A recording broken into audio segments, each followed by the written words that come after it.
Very good morning, welcome to Magadha news. Debate లోకి వెళ్లే ముందుగా ఒక విషయాన్ని మాట్లాడాలనుకుంటున్నా. నిన్నటి నుంచి ఒక వీడియో వైరల్ అవుతోంది. తిరుమల తిరుపతి దేవస్థానం స్వామివారి లడ్డూ విషయంలో భాగంగా ఈరోజు శనివారం స్వామివారికి సంబంధించి కొన్ని నిజాలు మాట్లాడాల్సిన అవసరం ప్రతి ఒక్కరిలో ఉంటుంది.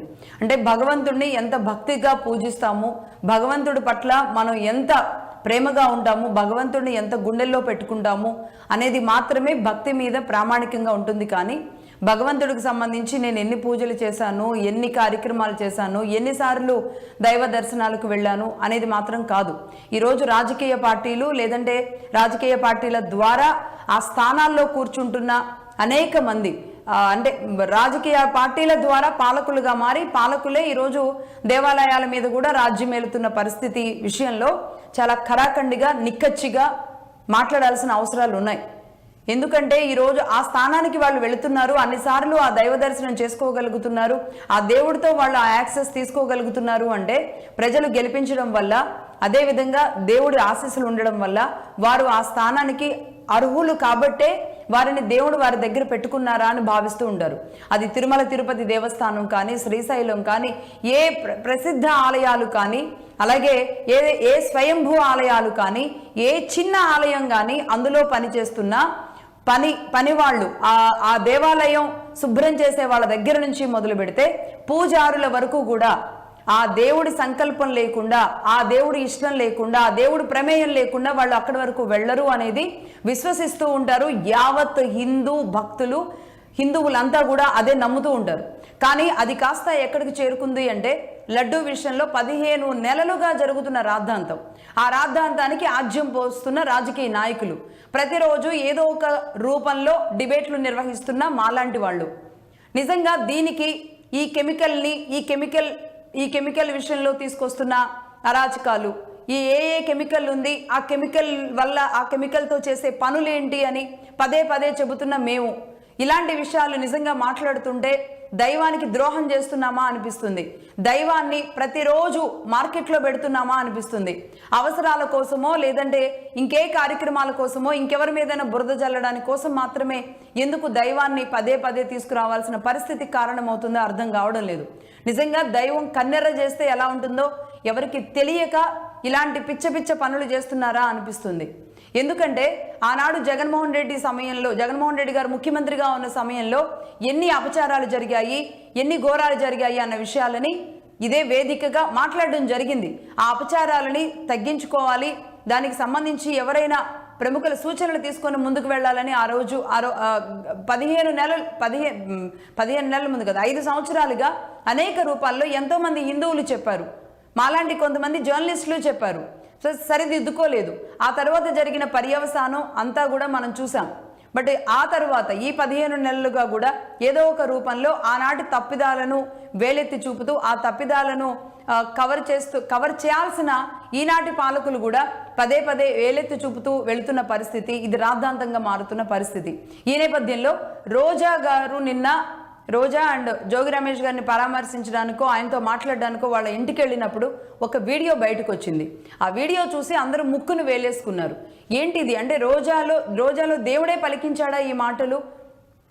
ఎందుకంటే అందరికంటే 5 ఏళ్ల పాటు వైసీపీ అధికారంలో ఉన్నప్పుడు వైసీపీ నాయకుల అందరిలో కంటే కూడా ఎక్కువ సార్లు రోజానే స్వామివారి దర్శనం చేసుకోవడం, తన ద్వారానే తన ప్రోటోకాల్లోనే అత్యంత ఎక్కువ మంది దర్శనాలకు వెళ్ళడం, దానివల్ల జరిగిన లాభార్జన, లడ్లు ఇవన్నీ కూడా తెలిసిందే.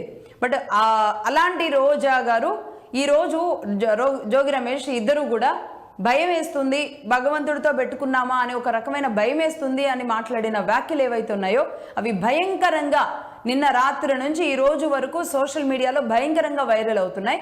రోజా గారు ఏమన్నారో ఒకసారి ఆ వీడియో చూద్దాం. ప్లే చేయండి ఒకసారి. రోజా గారు అర్థమైంది, తప్పు చేసాం, దేవుడితో పెట్టుకున్నాం, ఏ సైడ్ నుంచి ఏం చేస్తారో అన్న భయం అందరిలో కనిపిస్తుంది. పైకి బింకంగా మాట్లాడుతాం తప్ప నేను తప్పు చేసుకుంటూ ఉంటాను. జనాల్లో బాగా ఈ నేషనల్ బాగా కవర్ చేసేసింది. నేషనల్ న్యూస్ అయిపోయింది. పార్లమెంట్ లో అయితే మనం మాట్లాడుతున్నాం. జనాల్లో బాగా అర్థమైంది. తప్పు చేశాం, దేవుడితో పెట్టుకున్నాం, ఏ సైడ్ నుంచి వెంకటేశ్వర స్వామి ఏం చేస్తాడో అన్న భయం అందరిలో కనిపిస్తుంది. రైట్. మింకంగా మన ఇది అంటే జోగి రమేష్ గారుతో పరామర్శించడానికి వెళ్ళినప్పుడు మాట్లాడింది. అసలు ఏంటి అంటే భయం వేస్తుంది, భగవంతుడితో పెట్టుకున్నాం, ఏ సైడ్ నుంచి ఏం చేస్తాడో దేవుడు అని భయం అందరిలో కనిపిస్తుంది అని. ఎస్, ఖచ్చితంగా అందరిలో కనిపిస్తుంది. ఇటు అధికార పార్టీలో కనిపిస్తుంది, అటు ప్రతిపక్ష పార్టీలో కనిపిస్తుంది, ఆనాడు అధికారంలో ఉన్న వాళ్ళలో కనిపిస్తుంది, ఈనాడు అధికారంలో ఉన్న వాళ్ళలో కనిపిస్తుంది, చూస్తున్న భక్తుల్లో కనిపిస్తుంది, ప్రతి ఒక్కరిలో కూడా కనిపిస్తుంది. ఎందుకంటే ఈ స్థాయిలో ఇన్ని విధాలుగా రచ్చ చేస్తూ ఆనాడు పింక్ డైమండ్ అని చెప్పేసి జగన్మోహన్ రెడ్డి గారు ఏ విధంగా ఇదే భగవంతుడిని తీసుకొచ్చి ఎవరెవరితో మాట్లాడించి ఏం చేశారు, ఈనాడు జరుగుతున్న అంశాలు ఇలా ఒకదాని తర్వాత ఒకటి ఇలా వైరల్ అవుతూ ఉండడాన్ని నిజంగా ఏం చేస్తున్నారు? భగవంతుడిని తీసుకొచ్చి ప్రతిరోజు రాజకీయ అంశాలు ఎందుకు పెడుతున్నారు? ఇదే మగధా న్యూస్ నుంచి, మగధా న్యూస్ ప్రారంభంలోనే నేను చెప్పాను, భగవంతుడికి సంబంధించిన వార్తలే, ఆయన కైంకర్యాలు, ఆయన పూజలు, ఆయన దగ్గర చూడడానికి వచ్చిన భక్తులు లేదంటే ప్రముఖులు, వారికి సంబంధించిన వార్తలు, ప్రతిరోజు ఇలాంటి అంశాలు, లేదంటే అక్కడ ఏమైనా భక్తులకు ఇబ్బంది కలుగుతుందా దానికి సూచనలు, అక్కడ తీసుకోబోతున్న ఏర్పాట్లు, అలాగే ఉండే ఆదాయం, స్వామివారి ప్రత్యేకతలు, స్వామివారి విశిష్టతలు, వీటి గురించి మాట్లాడుకోవాలి. ఎస్వీబీసీ లాంటి ఛానల్ కూడా అందుకే ఉంది. ఎస్వీబీసీకి మాత్రమే అది పరిమితం కాదు, ప్రతి ఒక్కరూ మాట్లాడుకోవాలి. కానీ ఇది కాస్త స్వామివారికి జరిగిన అపచారాలు, స్వామివారికి పెట్టిన కెమికల్స్, స్వామివారికి జరుగుతున్న ఇది అంటూ కూడా దాదాపుగా ఇన్ని నెలలు కాదు కొన్నేళ్లుగా జరుగుతున్న కొన్ని సంఘటనలు మాత్రం చాలా మందిని భయంకరంగా ఇబ్బంది పెడుతున్న మాట వాస్తవం. సరే, ఇదిలా ఉంటే రోజా గారు మాట్లాడిన వ్యాఖ్యలు ఇది. కానీ అసలు మాట్లాడిన వీడియో కూడా ఒకసారి చూడాల్సిన అవసరం ఉంది. ఎందుకంటే ఈ సోషల్ మీడియా ఒక రకంగా విచ్చలవిడిగా ఎవరు మాట్లాడినా సరే, అది కూటమిలోని వారు మాట్లాడినా, లేదంటే బయట మాలాంటి జర్నలిస్టులు మాట్లాడినా, లేదంటే ఇంకెవరు మాట్లాడినా సరే, ఆ వీడియోలు కావాలని ఒక ముక్క కట్ చేసి ఆ ముక్కల్ని మాత్రమే ప్రచారం చేస్తున్న దానికి అంటే ప్రజలకి ఎలాంటి సిగ్నల్స్ వెళ్తాయి? కేవలం సోషల్ మీడియా గేమ్తోనే రాజకీయాలు నడుస్తున్న పరిస్థితి, మనుషుల వ్యక్తిత్వ హననాలు జరుపుతున్న పరిస్థితి అయితే చాలా స్పష్టంగా కనబడుతుంది. ఒకసారి అసలు వీడియో కూడా చూద్దాం. ఒకసారి ప్లే చేయండి అసలు వీడియో. ఇంట్లో ఉన్నాం అన్న ఒక ఇది తప్పు చేశాం, దేవుడితో పెట్టుకున్నాం, ఏ సైడ్ నుంచి వెంకటేశ్వర స్వామి ఏం చేస్తాడో అన్న భయం అందరిలో కనిపిస్తుంది. పైకి మింకంగా మేము గవర్నమెంట్ లో ఉన్నాం అన్న ఒక ఇది తప్పు చేశాం, దేవుడితో పెట్టుకున్నాం, ఏ సైడ్ నుంచి వెంకటేశ్వర స్వామి ఏం చేస్తాడో అన్న భయం అందరిలో కనిపిస్తుంది. పైకి మింకంగా మాట్లాడటం తప్ప తప్పు చేసుకుంటూ పోతున్నారు. జనాల్లో బాగా ఈ నేషనల్ బాగా కవర్ చేసేసింది. నేషనల్ న్యూస్ అయిపోయింది. పార్లమెంట్ లో అయితే మనం మాట్లాడుతున్నాం. జనాల్లో బాగా అర్థమైంది. దారుణం కదండి సార్, ఎందుకు వచ్చి అలా పెట్రోల్ బాగుంది. ఇంట్లో వైఫ్ పిల్లలు అందరూ లేడీస్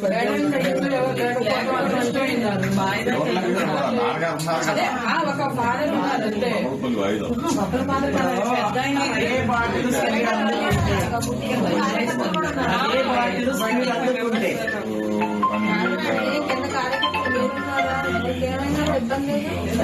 మేము గవర్నమెంట్ లో ఉన్నాం. ఒకసారి ప్లే చేయండి స్టార్టింగ్. పైకి మింకంగా మాట్లాడటం తప్ప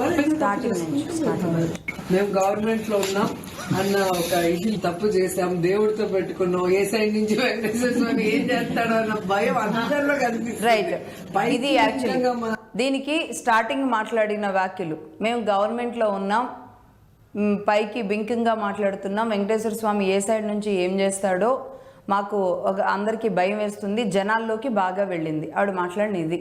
అంటే గవర్నమెంట్లో ఉన్న వాళ్ళు అలా భయపడుతున్నారు అని చెప్పడానికి చెప్పిన వ్యాఖ్యల్ని నేనే భయపడుతున్నాను అని రోజా చెప్పినట్లుగా వైరల్ అవుతున్న పరిస్థితి అయితే చాలా స్పష్టంగా కనబడుతుంది. నిజానికి ఈ ఒక్క చిన్న ముక్క కట్ అవ్వడం వల్ల తన మీద అంటే తన ఉద్దేశాలు ఏమైనా కావచ్చు, ఆ భయం నిజంగా రోజా గారికి ఉండొచ్చు, ప్రభుత్వంలో ఉన్న వాళ్ళకి ఉండొచ్చు, ఎదురుగా ఉన్న జోగి రమేష్ గారికి ఉండొచ్చు, ఆ పక్కనున్న మహిళలకు కూడా ఉండొచ్చు.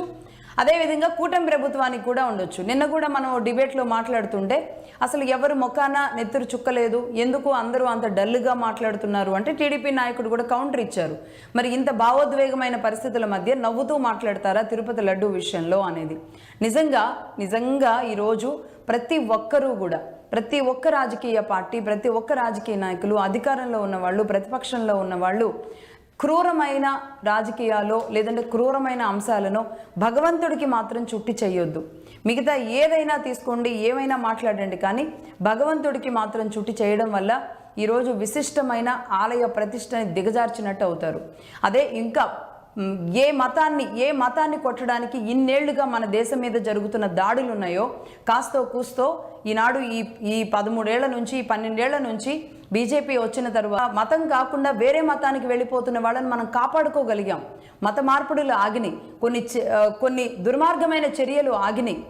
అలాగే ఈరోజు దేశాన్ని రక్షణ కోసం, హిందూ దేశంగా ఉన్న ఈ భారతదేశాన్ని కాపాడుకోవడం కోసం ఎన్ని చర్యలు చేపడుతున్నామో ఇవన్నింటినీ కూడా పక్కన పెట్టి ఇలా దేవుళ్ళని తీసుకొచ్చి పదే మాట్లాడడం వల్ల మరో మతానికి ఇన్ని జరుగుతున్నా మీ దేవుడు ఏం చేయలేడా లాంటి ప్రశ్నలు తలెత్తేలాంటి ఉత్పన్నమయ్యేలాంటి అవకాశాన్ని ఇదే మతంలో ఉన్నవాళ్ళు, ఇదే దేవుణ్ణి నమ్ముతున్నామన్న వాళ్ళు, ఇదే దేవుడు చుట్టూ తిరుగుతున్న వాళ్ళు పదే మాట్లాడడం మాత్రం సమంజసం కాదు.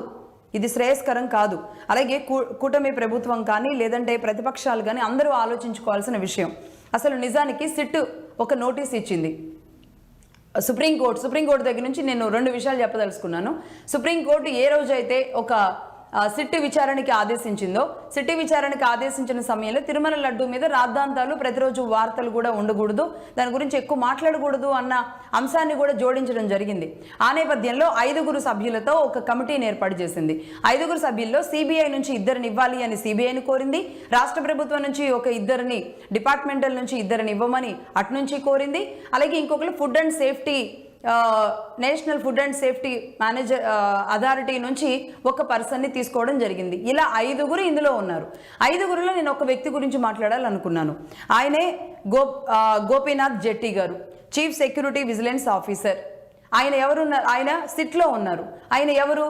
ఇదే కల్తీ జరిగింది అని ఆరోపణలు ఎదుర్కొంటున్న పీరియడ్ ఏదైతే ఉందో ఆ పీరియడ్లో ఉన్న వ్యక్తే. ఈ 2022 నుంచి ఏదైతే జరిగింది అని పదే మాట్లాడుతున్నామో ఆ పీరియడ్లో ఉన్న వ్యక్తే గోపీనాథ్ జెట్టి. ఎలా విచారణలో పాల్గొంటారు? ఎవరైనా సరే ఎక్కడైనా ఒక జడ్జి విషయం ముందుకి ఏదన్నా తీర్పు వెళ్ళింది అంటే మనం చూసాం. జగన్మోహన్ రెడ్డి గారి కేసులు కానీ, చంద్రబాబు నాయుడు గారి విషయంలో కానీ, బెయిల్ విషయంలో కానీ నాట్ బిఫోర్ మీ అంటారు. నాట్ బిఫోర్ మీ అంటే వాళ్ళ ముందుకి ఆ సమయంలో ఆ రాష్ట్రంలో నేను పనిచేస్తున్నాను కాబట్టి నేను ఏ తీర్పు ఇచ్చినా నా మీదకి అది వస్తుంది కాబట్టి నాట్ బిఫోర్ మీ, నా ముందుకి ఇది రాకూడదు, నేను గౌరవంగా దీని నుంచి తప్పుకోవాల్సిన అవసరం ఉంది అని. కానీ గోపీనాథ్ జెట్టి గారు ఇక్కడ తప్పుకోలేదు. మరి అది తెలియక కూటమి ప్రభుత్వం వేసిందా? గోపీనాథ్ జెట్టి గారిని ఎలా అందులో నియమిస్తారు? ఎవరైతే ఆరోపణలు ఎదుర్కొంటున్నారో, ఏ టీం అయితే ఆ పీరియడ్లో ఉన్న టీం అంతా ఎవరైతే ఆరోపణలు ఎదుర్కొంటున్నారో ఆ టీం సభ్యుడే అందులో ఎలా ఉంటారు అన్న ప్రశ్న ఈ రోజుకి మరి ఎవరి నుంచి ఎందుకు రాలేదో నాకు అర్థం కావట్లేదు. ఒకటి. రెండవది, జవహర్ రెడ్డి గారు ఏమైపోయారు? ఆ రోజు ఈవోగా ఉన్నది జవహర్ రెడ్డి గారే. సరే, ధర్మారెడ్డి గారి గురించే మనం మాట్లాడుతున్నాం, సుబ్బారెడ్డి గారి గురించి కూడా మాట్లాడుతున్నాం. వీళ్ళతో పాటు వాళ్ళ పేర్లు ఎందుకు రాలేదు? రావాల్సిన అవసరం ఉందా లేదా? జవహర్ రెడ్డి గారి పేరు అసలు ఏమైపోయింది? ఎలా మాయమైపోయింది? వీళ్ళని అంటే ఎవరు తప్పిస్తున్నారు? అంటే కనీసం కూటమి ప్రభుత్వం ఇది కూడా ఆలోచించుకోకుండా ఎలా ముందుకు వెళుతుంది? ఎన్ని ప్రశ్నలు ఉత్పన్నమవుతున్నాయి? స్వామివారి విషయంలో జరుగుతున్నది ప్రజలకి చెప్పాల్సిన అంశాలు. లడ్డూలో కల్తీ జరిగింది, కెమికల్ జరిగింది, ఏ కెమికల్ వాడారు, దాని ఫార్ములా ఏంటి, అది తింటే ఏమవుతుంది, తాగితే ఏమవుతుంది కాదు. ఇది మాత్రం కాదు, జరిగిన తప్పు జరిగింది, ప్రక్షాళన జరగాల్సింది జరిగింది.